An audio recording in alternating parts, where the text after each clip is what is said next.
Hello everyone, this is Salar and you're watching the third and the last part of our CSS Flexbox course. In the first two parts, you learned entire Flexbox system.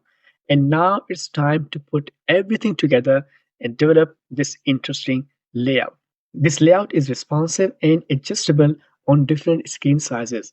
So let me just show you the responsive features of this layout before we start breaking it down into pages. Open the developer tool. Now I want you to focus on these three items and the footer. So as I reduce the size of the window, our items will shrink. The last item will wrap onto the new line, and the same will happen to the footer. As you can see, the footer is also wrapped, right? You see. And as I further narrow down the size of the window, all the items will wrap like they are in a column direction, right? You can see our layout is very much responsive. And to make menu bar responsive for small screens, I will use media query. We cannot simply wrap the menus onto the new lines using CSS Flex Wrap because the content is very small. So I have applied a breakpoint at 500 pixels using the media query. So as the width of the browser becomes smaller than the 500 pixels, media query will apply flex direction column to our menus. So let me show you this feature also. Here you can see the width of the page is 568 pixels. So let me reduce it. And here comes the breakpoint. And here you see, right? So as the width of the page is under 500 pixels, our menus will arrange themselves in a column. So this is our layout, which is very much responsive. So it's going to be interesting to code and develop this responsive Flex layout. So let's move on and start the development. The development usually starts with a breakdown. When we break down a layout, we actually try to find the answer of some important questions. For example, the first breakdown of our layout is about to find different portions. So as far as our layout is concerned, it consists of three portions: a header area, main content, and the footer area. So these red portions that you see on your screen are actually different portions of our layout. So that was the first breakdown of our layout. Now we know our layout consists of three portions: header, main content, and footer. The second breakdown is about identify flex containers. As we will use Flex to create this layout, we need to identify all the Flex containers. So all the gray marked areas that you see on your screen right now are our Flex containers. That was a second breakdown to identify Flex containers. The third breakdown is also very important, and it's all about content alignment. Our content is distributed in three different areas: header, main content, and footer. But it seems like there is no distribution between the content. It's look the same as a whole. To get a result like this, we need three containers, one for each portion with exactly the same settings. So that was our third and the last breakdown. These breakdowns will help us to structure our HTML, which describes this layout. It's now perfect time to structure our HTML. We will code this layout step by step. We'll first code and style the header, and then the main part, and then the last part, which is footer. I will start with a comment to document the code belongs to the header. Like header starts here.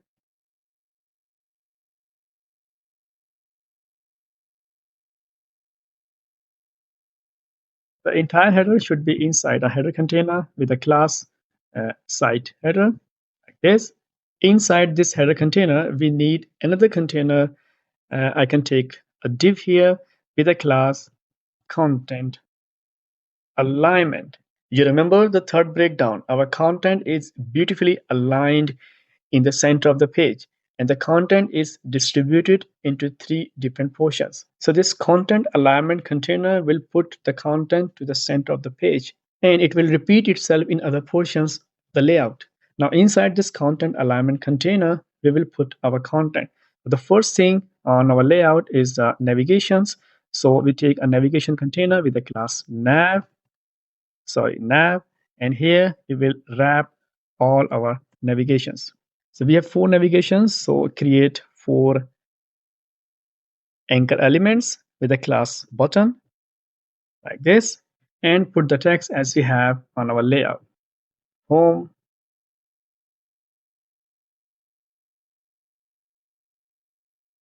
our clients,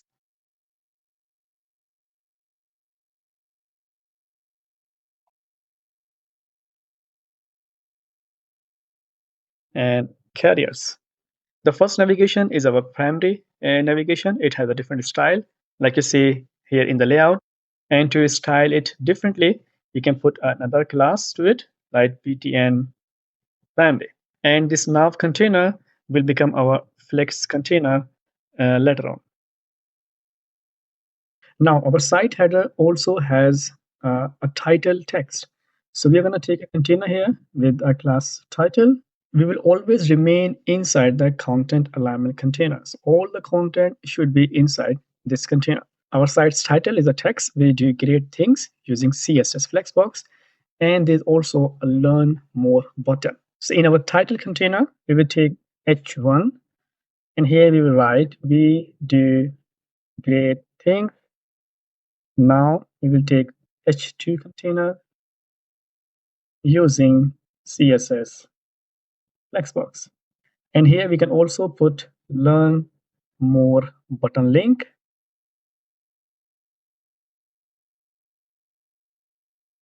And learn more button is also the same as primary home button. You see, both the buttons share the same style.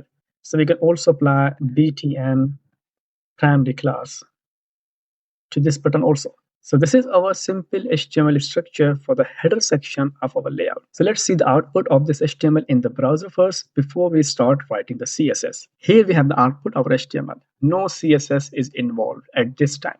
So let's now move on and write the CSS for the header section and make it look great. So here we have our CSS file, which is totally empty, as you can see here. And let me open this file in a different section like this. We also need a background image for the header section. So I have that image in my img folder, and it looks something like this. This image and the code files you can also download from the link I put in the description, right? So let's now move on to the CSS. When we code professional websites, we usually do a very massive resets over the browser defaults because different browsers have their own default values for the HTML, and these values differ from one browser to another. So in order to remove browser defaults and to create a website which looks similar in all the browsers, we usually use normalize or reset.css file.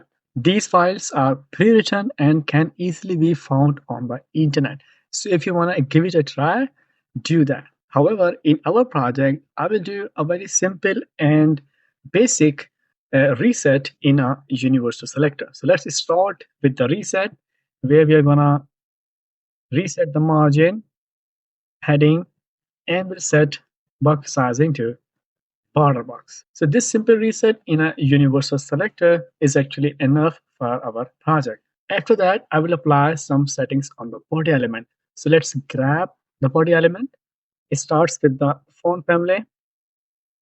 You can have whatever font you like. And font size 1.3 rem, line height 1.6, and the universal text color. So these are some other universal settings we just applied on the body. So let's have a reload. Now you can see extra padding and margin is gone, and font family, font size is also applied. Now after the body, we are going to target this site header. So let's do that. This site header has a background image. So let's apply it using the URL function. And the image that we have is inside the img folder, and the name of the image is header. So I first need to specify the name of the folder and then the name of the image, right? And to make this image a background image, we need to call the background size property. I will apply a value of color to it. As I reload the page, you will see the background image is applied on our header container. This image is applied as a background image, not as a content. Just to remind you, CSS box model has several different layers. We usually learned about content, padding, margin, and border. But there are two more layers in the box model: background color layer and background image layer. So here we are using background image layer, and the content is always the uppermost layer. And that's why you see the content is on the foreground and the image is on the background. So the background image on the site header is applied. And it's now time to work with this content alignment container.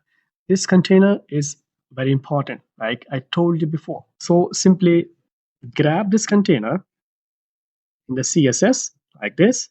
The first property we are going to use here is the width property. So the maximum width of our content alignment container is 960 pixels, which is an standard width. So once we have decided a width for our content as a whole, I will place this container exactly to the center of the body.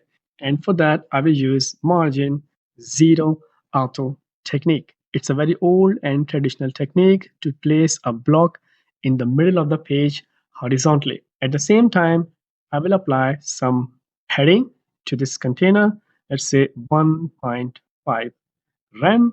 And to show you this container in the browser, I will give it a background color. Let's take yellow. This background color is not permanent. I just want to show you the outline of this container in the browser. So let me reload the page, and now you see our content container.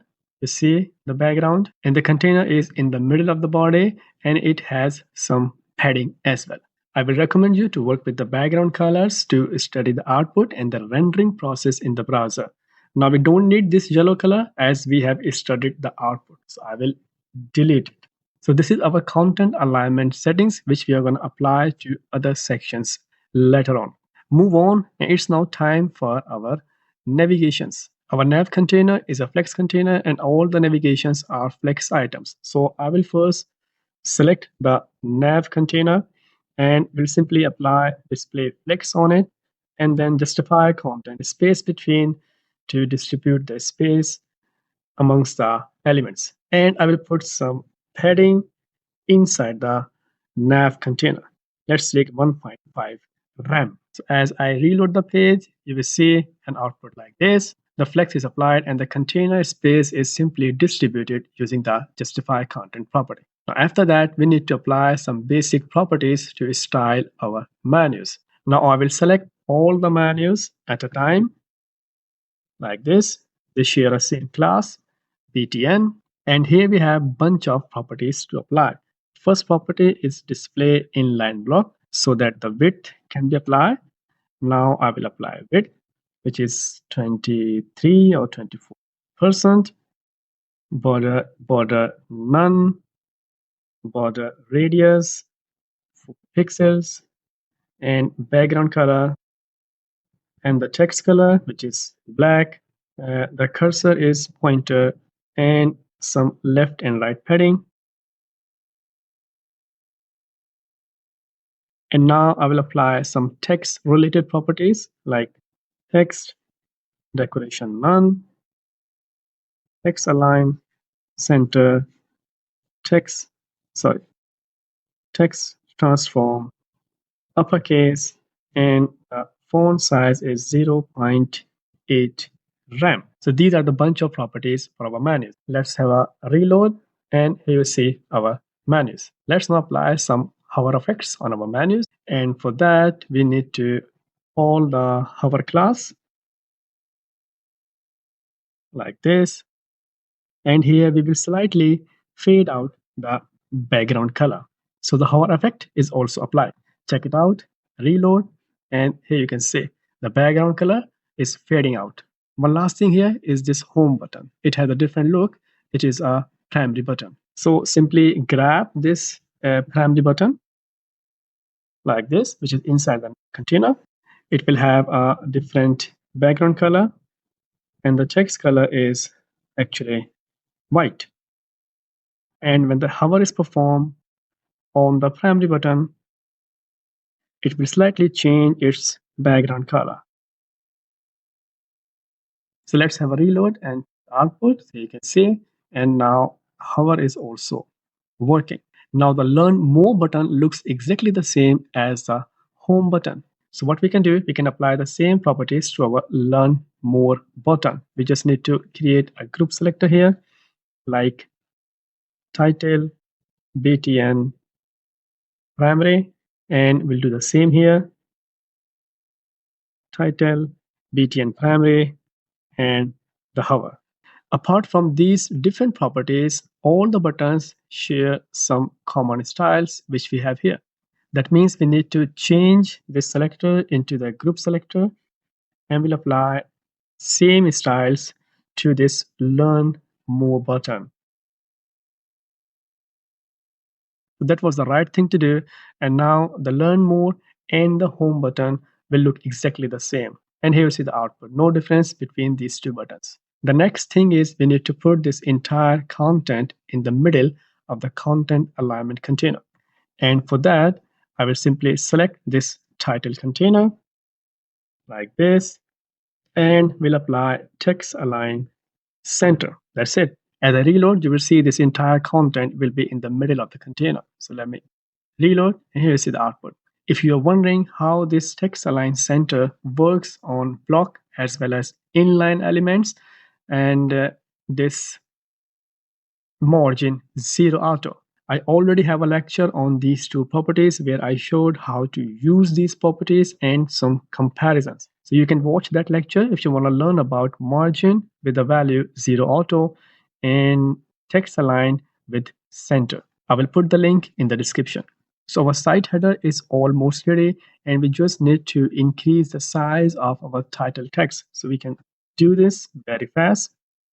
H1 font size is 3 rem, and now H2 a little bit smaller than the H1, so we can take font size 2.5 rem, and it will have a margin bottom 1.5 rem. So let's reload, and here is a final look of our header. But our header is not responsive.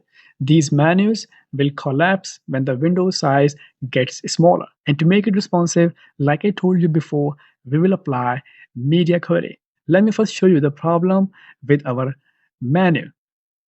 Open the Dev tool and now start reducing the size of our page, and there comes a time when our menus collapse, right? You can see when the size is very small, they overlap on each other, right? So this is not good. So we don't want our layout to behave like this. What we want is a layout something like this, where menus are responsive and adjustable. Media query is actually all about finding the breakpoints on the layout where the adjustment is required. So on our layout, it seems like when the width of the page is 520 pixels or less, we need to do something. So 520 pixels in width can be a breakpoint for our media query. So we have decided a breakpoint where our layout needs some adjustments, and that breakpoint is 520 pixels. Now we are going to write a rule that applies only when the size of the window is 520 pixels or narrower. Media query has its own syntax and it seems something like this.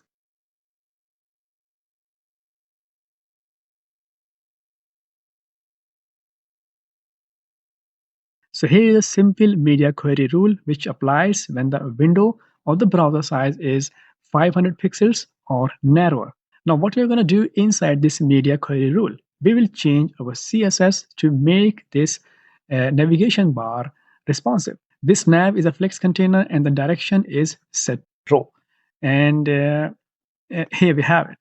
Row is the default direction and that's why I didn't code it. But we know the direction is set to row.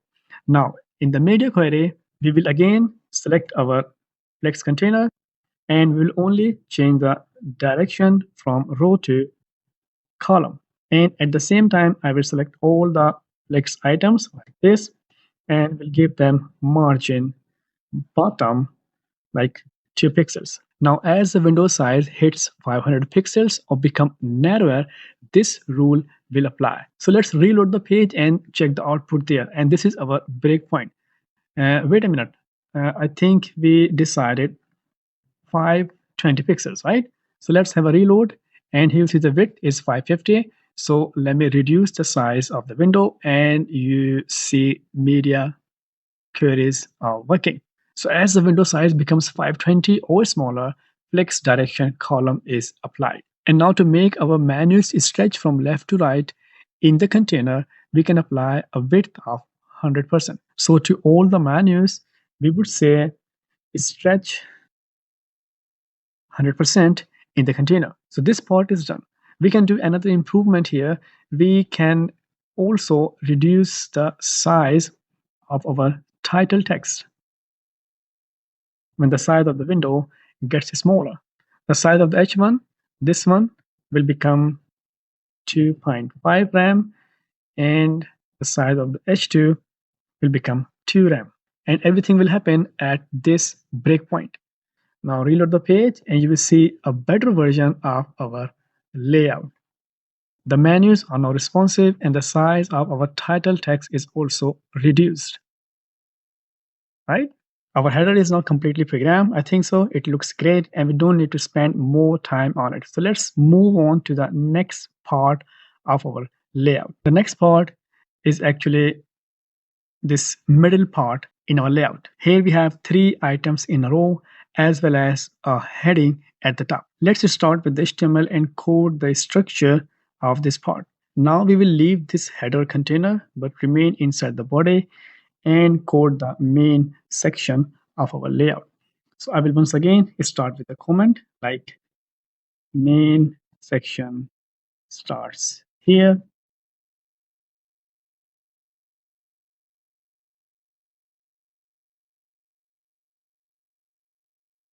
This entire section should be in a container. So I will take a main container here with a class main info. And right after the main container, before coding any content, we will code the content alignment container.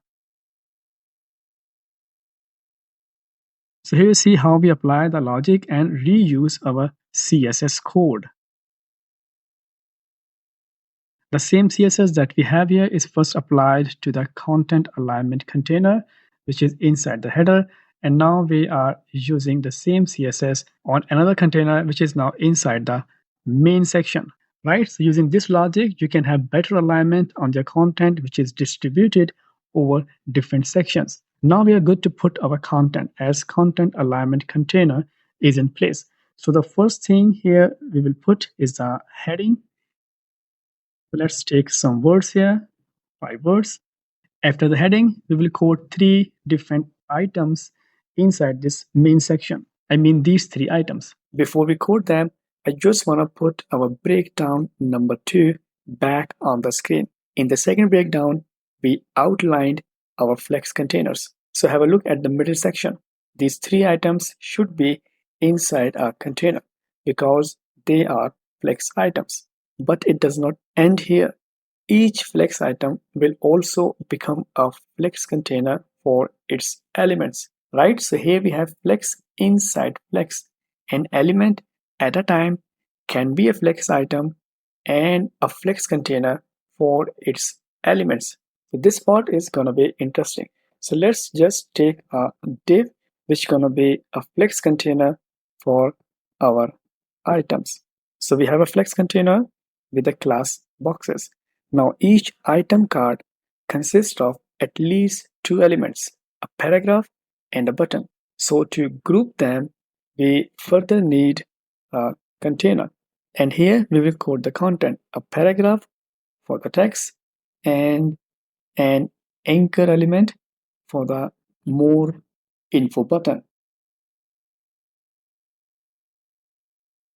This more info button has some different look, so we can put another class to it, like more info, right? So boxes is our flex container for 3 item cards. And this div actually represents a single item card. We can put a class to this div as well to make things more clear.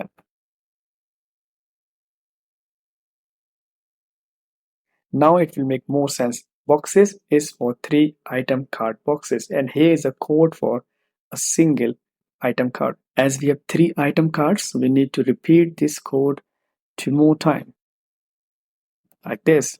And now we just need to put some text in our paragraph elements, and I will put different amount of text. So in the first paragraph, we can take 65 words. In the second one, let's have 50. And in the last one, let's have 75 words. So now our HTML for the middle section is ready. And before we write the CSS, just have a reload in the browser and check the output. So let's reload the page, and now you will see the content. But something is wrong here. You see our content is not center aligned. That means our content alignment selector is not working. So there must be a typo mistake. Let's check the spelling. Content alignment, and here we have a container content alignment. Yes, here we have a typo. So let's make a reload. Now you see the content in both the sections, in the header section or in the main section, is perfectly aligned in the middle. It's now time to start again with the CSS. Now we will write the CSS for the main section. And I will first change the font size of this section heading and we place it in the middle of the page. So just select the H2 element, font size 2.5 rem, and text align center. Now let's have a reload, and you see the heading in the middle. And now it's time for the flex. We will apply flex on our flex container, which has a class boxes. Select the boxes, apply flex, and the direction that we need is row, which is default, so we don't need to code it. Now with only flex on the container with the direction row, you will see some changes in the browser. And what will be those changes? These flex item cards will arrange themselves or put themselves in a row. So let me just reload the page, and you see 3 item cards in a row. So flex container has done its job. We will now focus on the flex items. So I will select all the flex items. All the flex items share a same class item card box.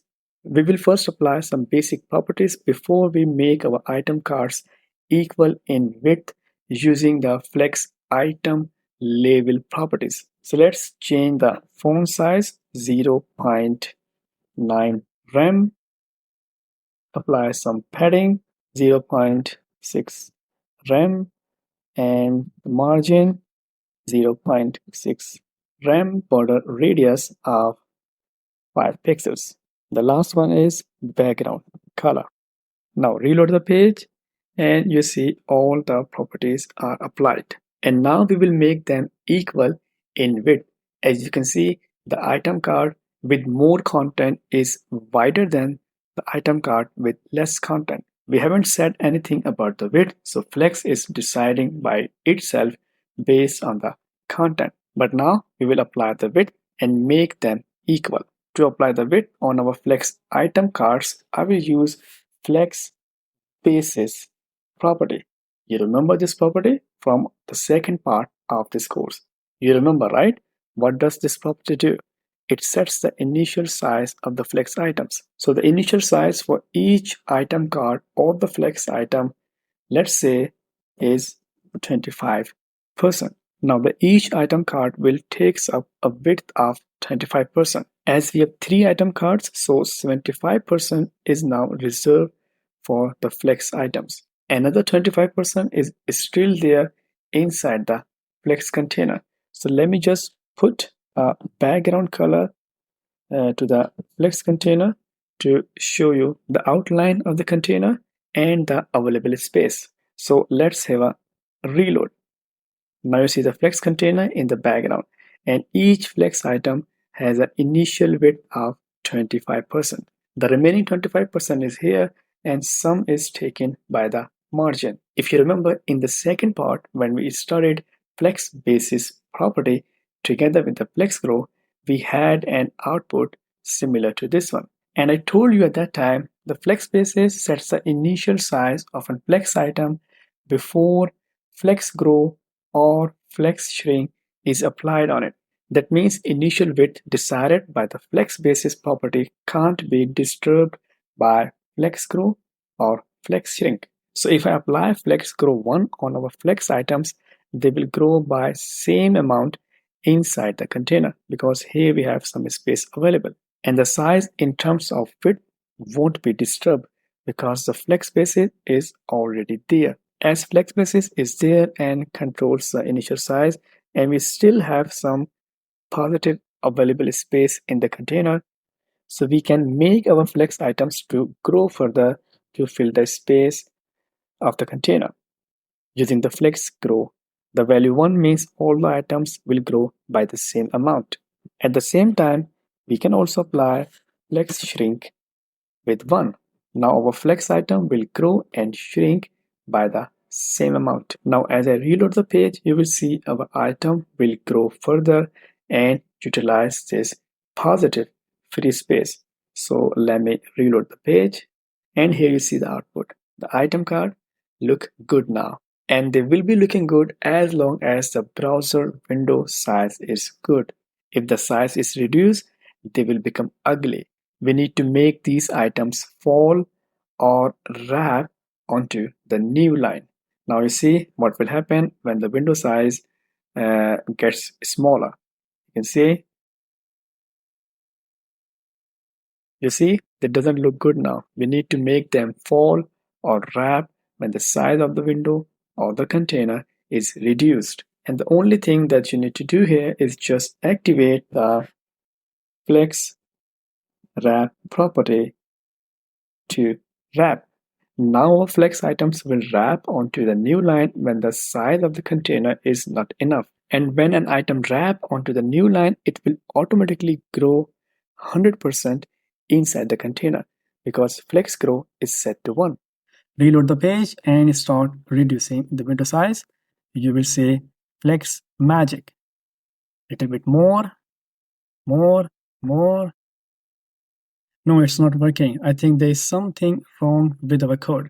So there is something wrong with our code, and that something I can guess is flex basis property, not the property, the unit we are using there. We are actually using the percentage unit to apply the initial size of 25 pixels on our item cards. Percentage unit is also a responsive unit, and that's why when the space in the container is reduced, our items automatically adapt a new size of 25% based on the size of the container. So it will continue like this, as you can see in the output. At this point, when the window is very narrow, you see the last item wrapped onto the new line. But we want this wrapping to happen earlier, not at this point. Somewhere like here. So somewhere at this point, last flex item should wrap onto the new line. So we know the error is here, the value of the flex basis property, and actually the unit. So instead of percentage, we can use pixel. And in pixels, we can say the initial size is 250 pixel for each flex item code. The total space in the container is 960 pixels, and these three flex items will have a combined width of 750 pixels. And then again, flex grow will work on the flex items, and they will grow by the same amount inside the container if there is an available space. Now everything should be fine. Let me reload, and you will see, I guarantee you, the flex magic. So let me reduce the size of the window, and at this point, the last flex item wrapped onto the new line and expanded in the container 100% because of the flex grow 1. And if I continue to reduce the size of the window, the second one will also fall and they will arrange themselves like in a column. And you see, the Flexbox, like you see here, is capable of creating responsive layouts. You just need to have good knowledge of the properties and use them smartly. Let's move on. And now we have another interesting feature to code on our layout. And that feature is actually related with these more info buttons. We want these more info buttons to stick to the bottom of the container without considering the amount of the content, just like you see in our layout. The amount of the content in all the item cards is different, but the buttons are stick to the bottom of the page and they will always be there when the size of the window is reduced. As you can see, they are not leaving their position. We want to apply the same feature here. Let's see how do we code it. Let's recall once again the breakdown number 2. The item cards in our layout have two different roles. They are flex items as well as flex containers for their children. Right? So our item cards are both. They are flex items as well as flex containers. And we've already converted our item cards into the flex items because the flex is applied on the parent container. To make our item cards flex container also, we'll do the same. Just apply display flex on them. This is actually called flex inside flex, and this is very common when we develop layout using CSS Flexbox. So as we apply flex on the item card, which is actually this container, its children, direct children will become flex item. So this paragraph and this anchor element are now flex items. And as the default direction is set to row, so these two elements will try to put themselves in a row. As I reload the page, you will see an output like this. Every item card has two flex items, a paragraph, and an anchor element, and they are now arranged in a row. So here we cannot work with the default direction. We need to change the default direction to column to make it right. So in our CSS, we are going to call flex direction and we'll set it to column. Now, as I reload, our layout will become the same as before. You won't see any difference. But there is a very significant difference. Although the output looks the same, but now these elements are converted into the flex items. That means we can apply flex item label properties to them.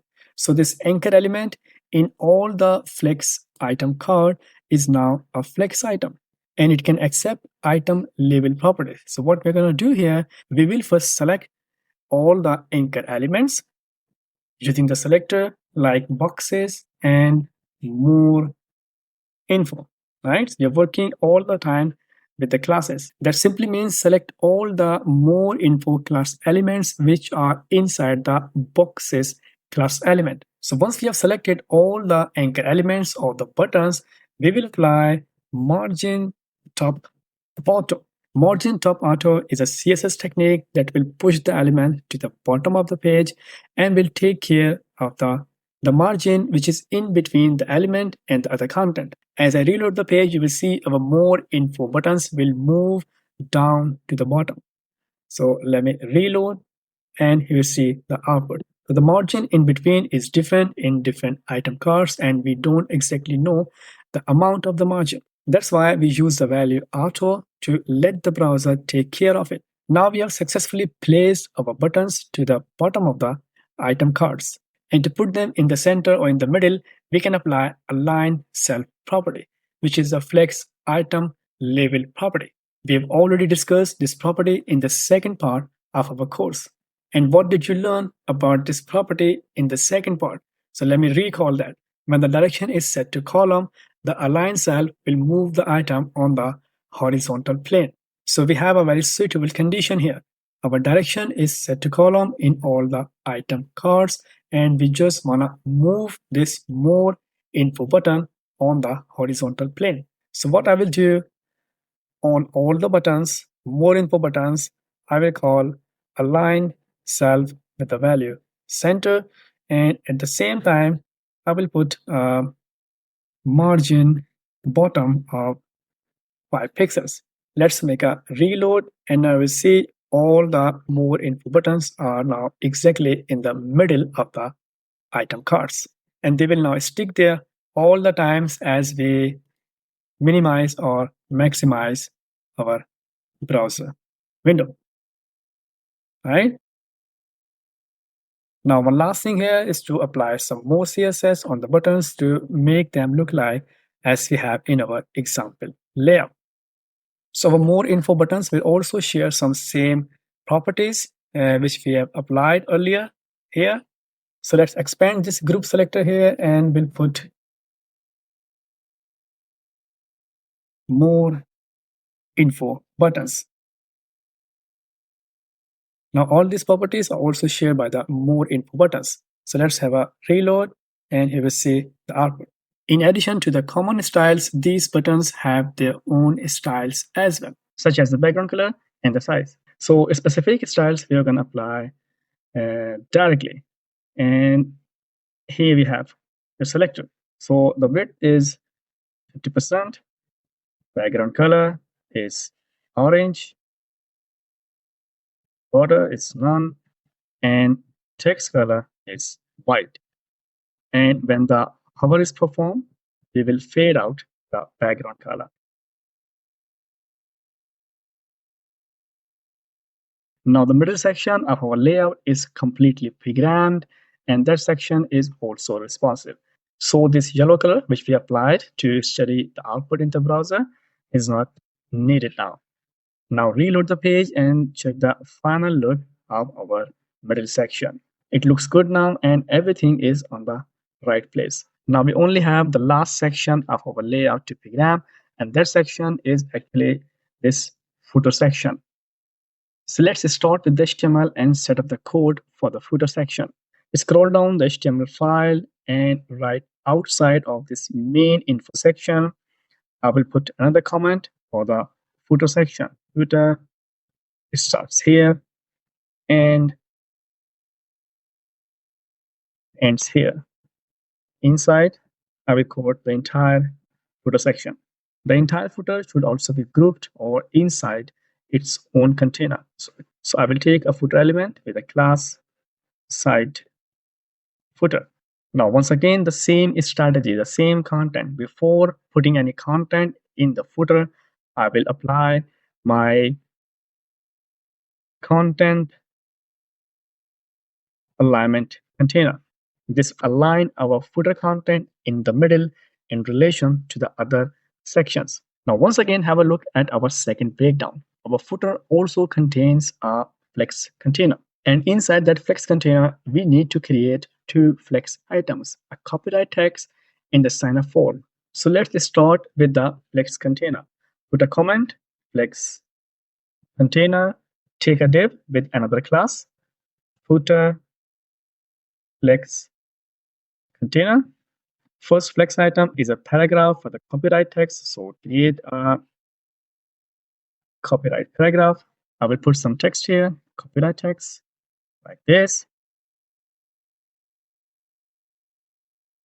After the copyright, which is one of the flex items, we will create the sign up form, which will be our second flex item. So we can have a form container or we can simply have a div container, the class form. So I will take div with the class form because we are not going to submit that form anywhere. In this form element, we simply need three elements. First, a paragraph with text, sign up for our news letters, and now a text box for the email. Let's have a placeholder attribute.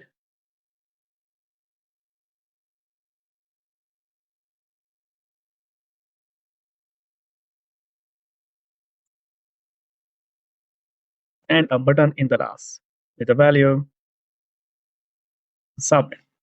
Right, so this is gonna be our footer section. Here we have a flex container, and when we apply flex on this container, these two direct children will become flex items. As we reload the page, you will see the content appears on the website, and it is automatically in the middle of the page like the other content because of the content alignment container and the CSS. Now we will write the CSS for this footer section, and I will start with this outermost footer container.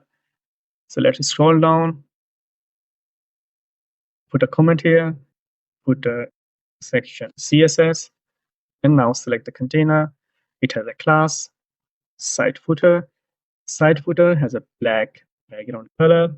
So the text color should be white, and the font size is 0.8 rem. And some padding is also involved. So let's have 2 rem of padding. So here we have the common CSS for the entire footer section. Let's have a reload, and here you see the output. Now we will apply flex on our footer and put the flex items in a single row. So here is our flex container, which is inside the footer section. So let me just create a class selector for this container and activate flex on it. The direction is row by default, and that's why we don't need to specify. But if you want, so you can put on flex direction property and set it to row. So as for now, the flex is applied on the container, and our flex items will put themselves in a single row. So have a reload, and here you see the output. To make this footer responsive, we need to work with these flex items individually, and we'll apply some item label properties like spaces, shrink, and grow. We want this second flex item to fall or wrap onto the new line when the window size is reduced, right? At this time, there is no responsiveness, as you can see. So what we're going to do here, we will select both the flex items equally because they now have different initial width.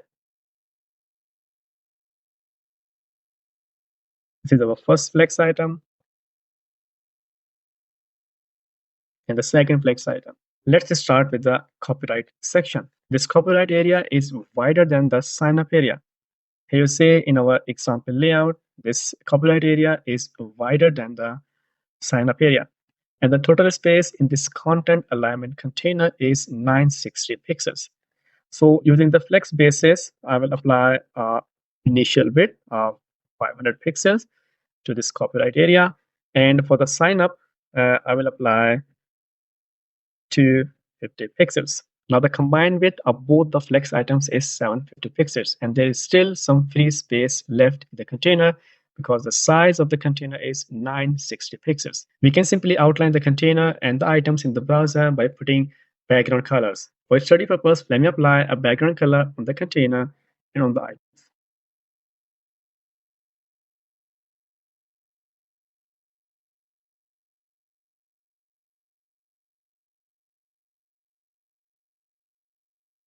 So now everything will be visible in the browser.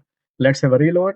And now the things are very clear. This yellow container is our flex container, and here we have flex item, and here we have another flex item. The initial size of the copyright flex item is 500 pixels, and the sign up item is 250 pixels. And we still have some free space available in our flex container.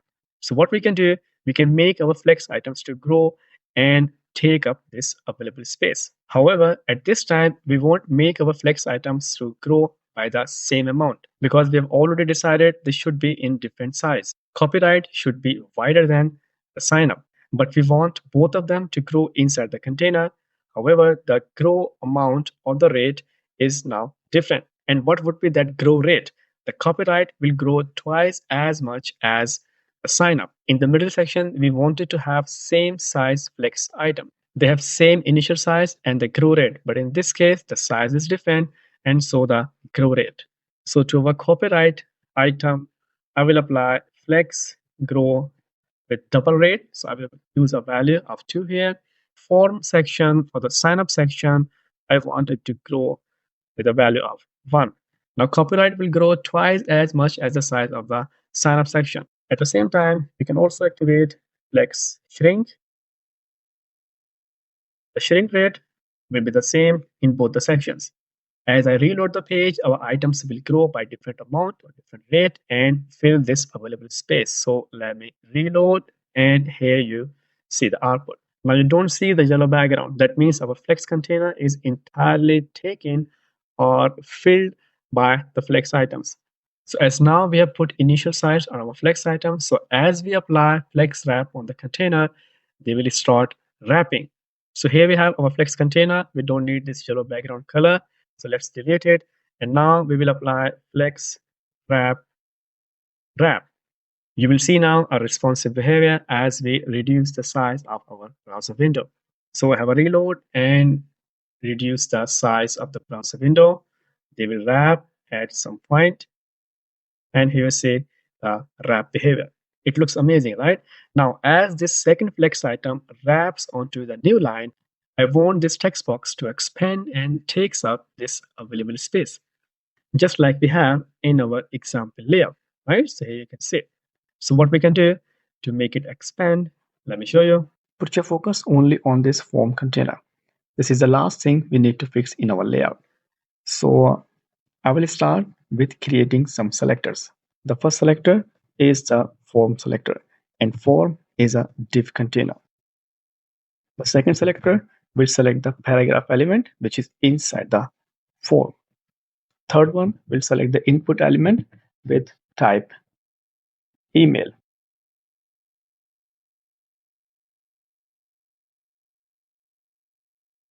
And the fourth selector will select the input type submit.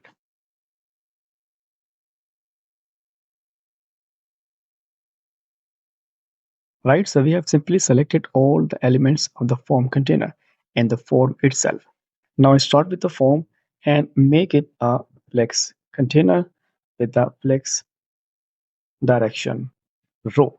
Now all these elements inside the form container are converted into the flex items, and they will put themselves in a row in the browser. So let's reload the page, and here you see output. In CSS, there are so many useful tricks that we use to get a job done. And here we need to apply a trick. We need the direction row on our flex items. At the same time, we want this text box and the submit button under this newsletter paragraph, just like you see in our example layout.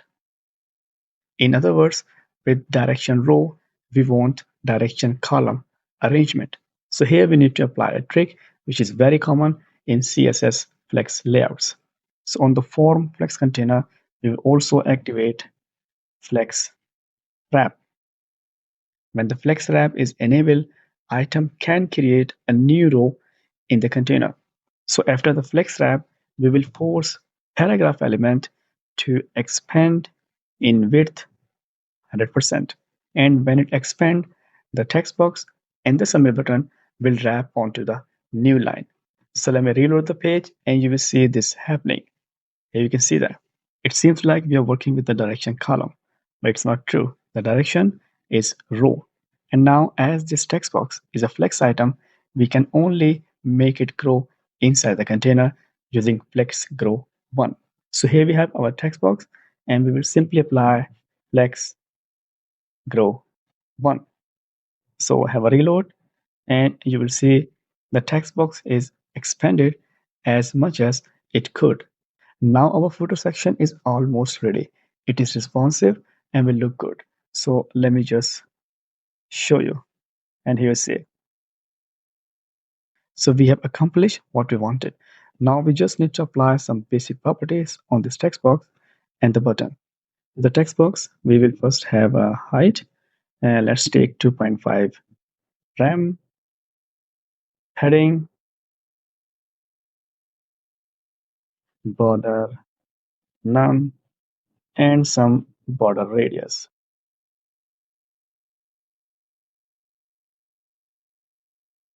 The submit button will also have some styles. So let's just start with the background color. Text color is white.